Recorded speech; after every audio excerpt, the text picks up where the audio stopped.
When the installer went looking for confirmation that hardware was compatible, it found the file, ran it, got nothing.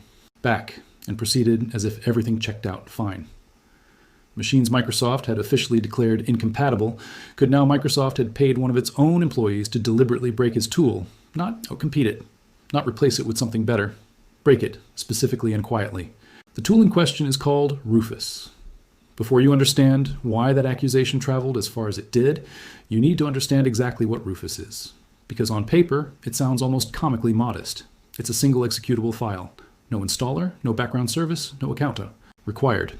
You download it, you run it, it does its job. Its full name is the Reliable USB Formatting Utility with Source, a name so deliberately unglamorous it almost reads like a statement of principle on its own. As of its most recent releases in early 2026, the whole program weighs in at roughly 2 megabytes.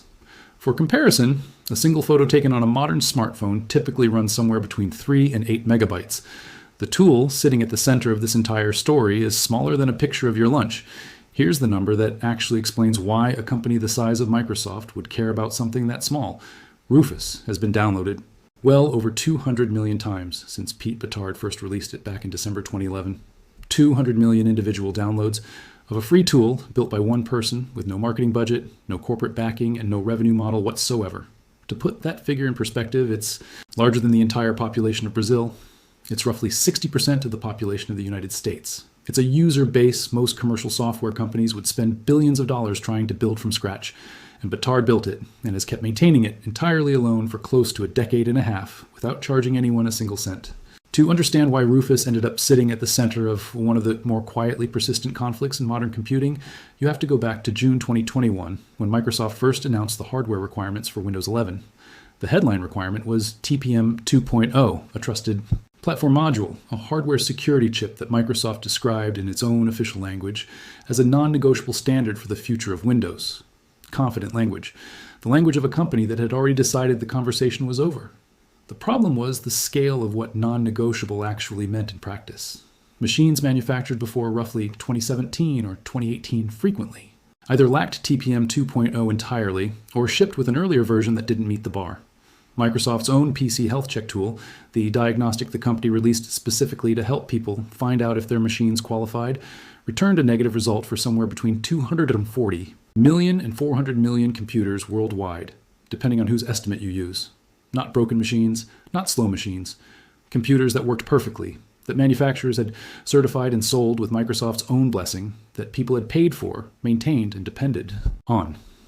Microsoft's guidance for every one of those users amounted to 2 options: buy new hardware or stay on Windows 10 until support for it ran out. Pete Bittard offered a third option. Within months of Windows 11's hardware requirements being announced, he built a bypass directly into Rufus. The mechanism was almost embarrassingly simple. The Windows installer relied on a specific file called the Appraiser DLL to check whether a machine actually met the hardware bar. Bittard's fix swapped that file for an empty version, one that existed on disk but contained nothing to actually execute. Run Windows 11 cleanly and stably, without any of the hardware the company had called non-negotiable. And once word of that spread, it spread fast. There's a particular kind of conflict that large institutions genuinely hate more than almost any other. Not the kind where a well-funded competitor rises up and challenges them head-on in the open market, and not the kind where a government regulator steps in with formal legal authority and forces a change in behavior. The kind that actually gets under an institution's skin is the kind where someone smaller, with no resources and no army behind them, simply keeps finding the door they locked and walking back through it, over and over, making every carefully constructed barrier look temporary. That kind of conflict doesn't just cost a company users or revenue, it costs something harder to rebuild, the appearance of control. And that's roughly the shape of the relationship between Pete Bittard, Rufus, and Microsoft over the past several years.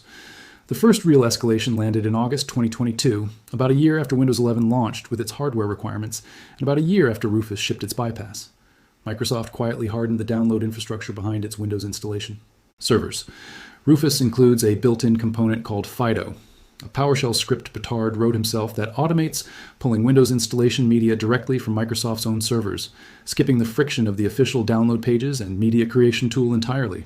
And when Microsoft tightened its server-side checks that August, Fido broke. Downloads failed, error codes appeared.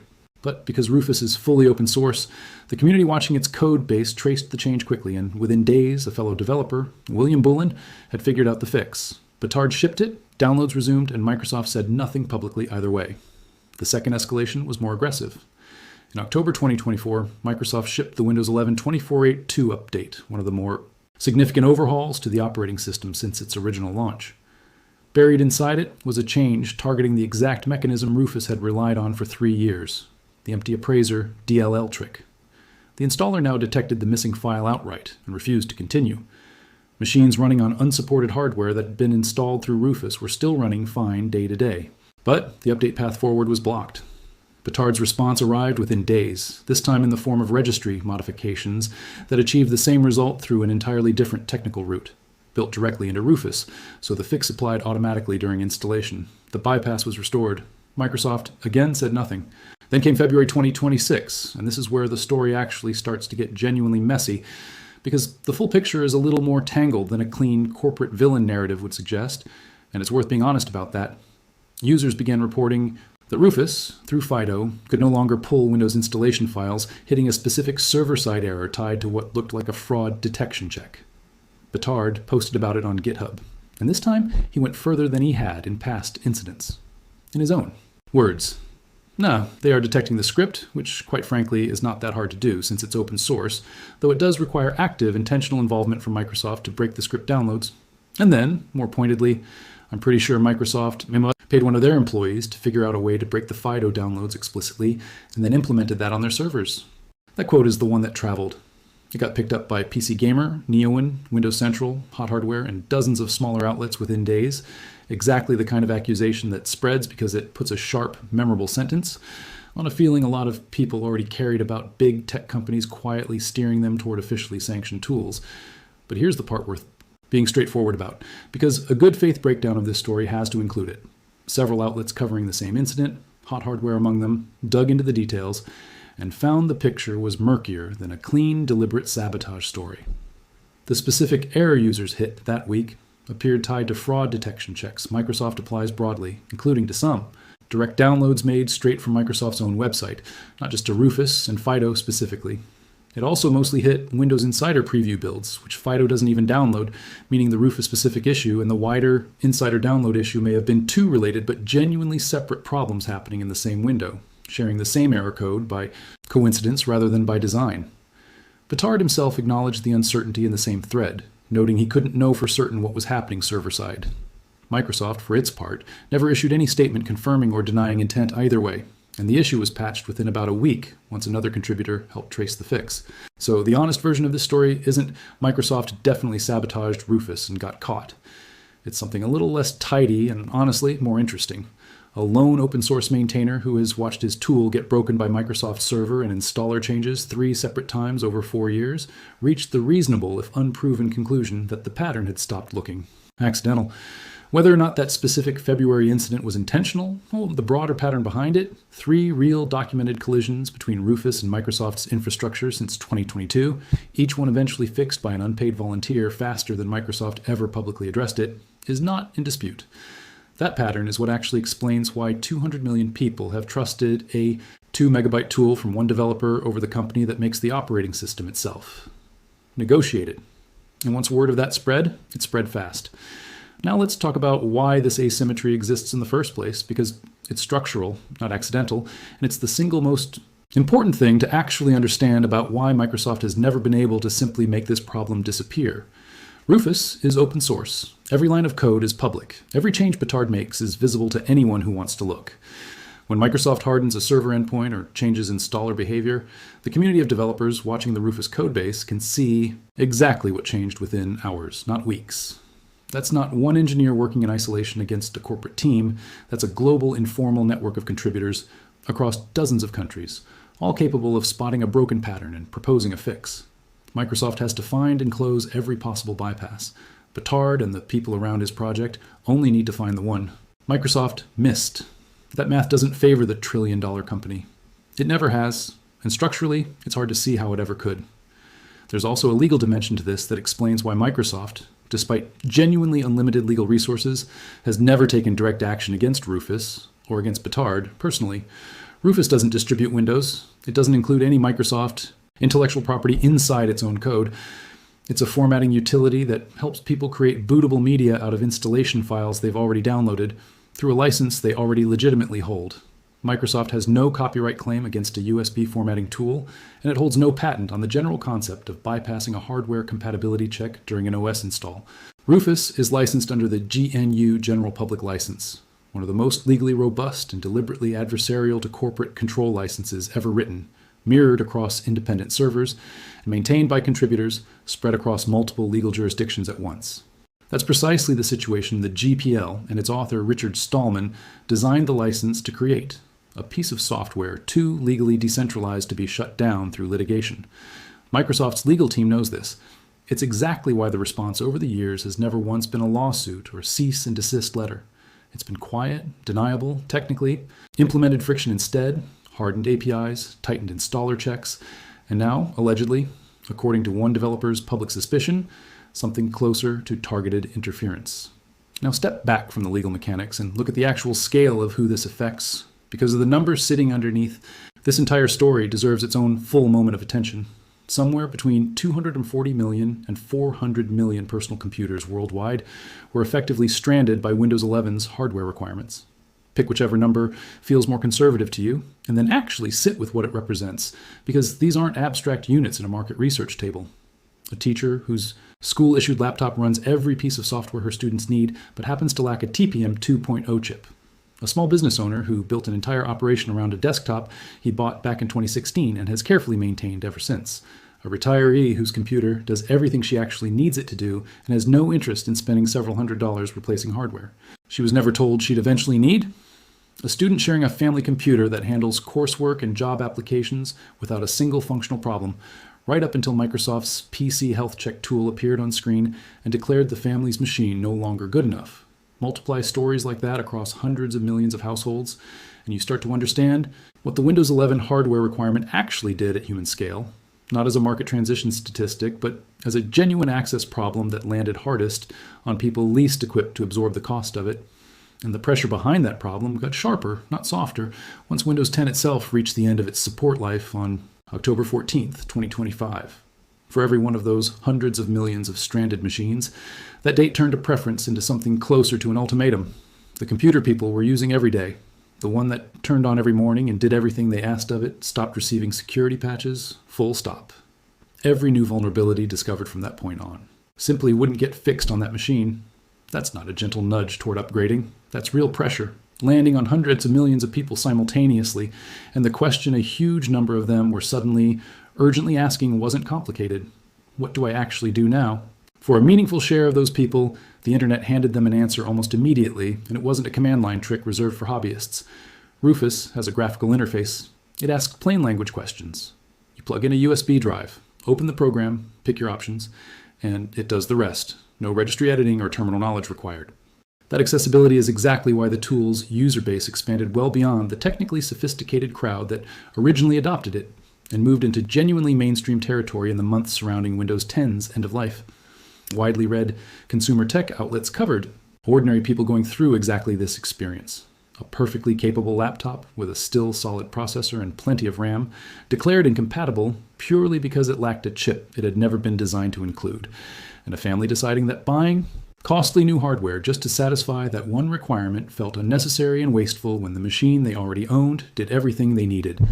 That situation wasn't unusual. It was, in some version, the situation facing somewhere between 240 million and 400 million people at once, and for a striking number of them, Rufus turned out to be the single most practical, most accessible answer sitting in front of them. So let's pull back and ask the actual question sitting underneath everything we've walked through, because it's bigger than any single technical detail or download statistic. In an era where technology companies are larger, wealthier, and more deeply woven into daily life than at any point in history, who actually controls the computer sitting in front of you? Not in some abstract philosophical sense, in the practical everyday sense. When you turn on the machine you paid for, running the operating system, you licensed? Who's actually making the call about what you're allowed to do with hardware you own and software you purchased? Pete Bittard's own stated worldview, expressed through roughly a decade and a half of consistent, unpaid work, rather than through interviews or manifestos, lines up closely with the philosophy of the Free Software Foundation. The organization Richard Stallman founded back in 1985 on the principle that users deserve the freedom to run, study, modify, and share the software they use. Batard's own GitHub profile describes him simply as a free software developer, no corporate affiliation, no monetization strategy, no venture backing. And notably, he doesn't even accept direct donations for his work on Rufus, pointing supporters toward the Free Software Foundation instead. That's a philosophy which, for most of the last 3 decades, mostly lived inside academic circles and niche developer communities.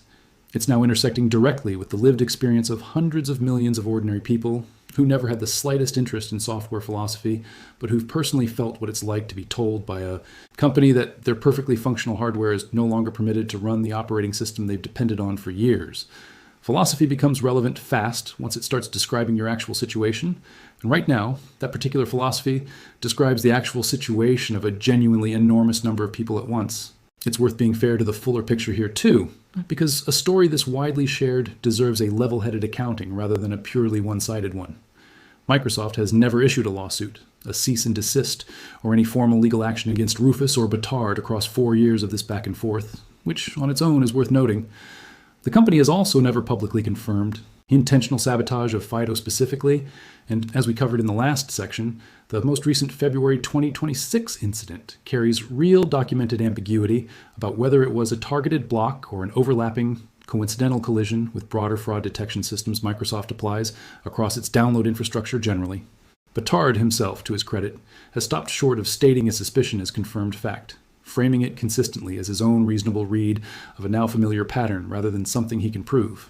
That distinction matters, and a responsible telling of this story keeps it intact, rather than flattening it into a cleaner, more dramatic version than the evidence actually supports. But here's what isn't ambiguous at all, and it's really the core of why this story resonated the way it did across Reddit threads, tech publications, and comment sections in a dozen languages this spring. 3 separate, well-documented moments since 2022 where a change on Microsoft's side broke functionality Rufus depended on, and 3 separate times where an unpaid, single, individual incident was deliberate. That pattern is real, it's dated, and it's the actual reason 200 million people have put more trust in a 2 megabyte tool from one developer than in the trillion-dollar company that built the operating system in the first place.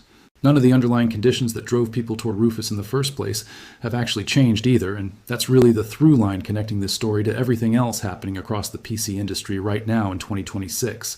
The hardware walls Windows 11 put up are still there. The population of stranded, perfectly functional machines, somewhere between 240 million and 400 million of them, hasn't shrunk in any meaningful way. Windows 10 support has already ended, and even Microsoft's own extended free security update program, generous as the surprise extension through October 2027 turned out to be, is still explicitly framed as a bridge toward eventually buying new hardware, not a permanent reprieve. As long as those structural pressures stay in place, a free open source 2 megabyte tool that lets people keep using computers they already own is going to keep finding new users. And every time Microsoft's infrastructure changes in a way that happens to break it, however intentional or coincidental that change turns out to be, the story is going to keep writing itself in almost exactly the same shape it has for the past 4 years. So here's the honest question worth sitting with before you close this video. Does it actually matter, in a practical sense, whether Microsoft deliberately targeted FIDO that 1 week in February? Or whether it was collateral damage from a broader fraud detection system? Or does the deeper story here, hundreds of millions of working computers declared obsolete by a single corporate decision, and one unpaid developer consistently building the door back open every time it gets locked, matter more than the specific intent behind any single incident? Tell me honestly in the comments what you think, and if you've personally used Rufus to keep an older machine running Windows 11, or if you've made the jump to Linux instead. I genuinely want to hear which path you took and why. If this breakdown helped you understand the fuller, more complicated shape of a story that's mostly been told in one-sided headlines, do me a favor and hit that like button before you go. It genuinely helps put a more complete version of this story in front of more people. And if you're not already following along, now's a good time to fix that, because between Windows 10's extended support runway, whatever Microsoft does next with its download infrastructure, and whatever Pete Batard ships in response, this is very much a story that's going to keep developing. Thanks for watching, and I'll see you in the next one.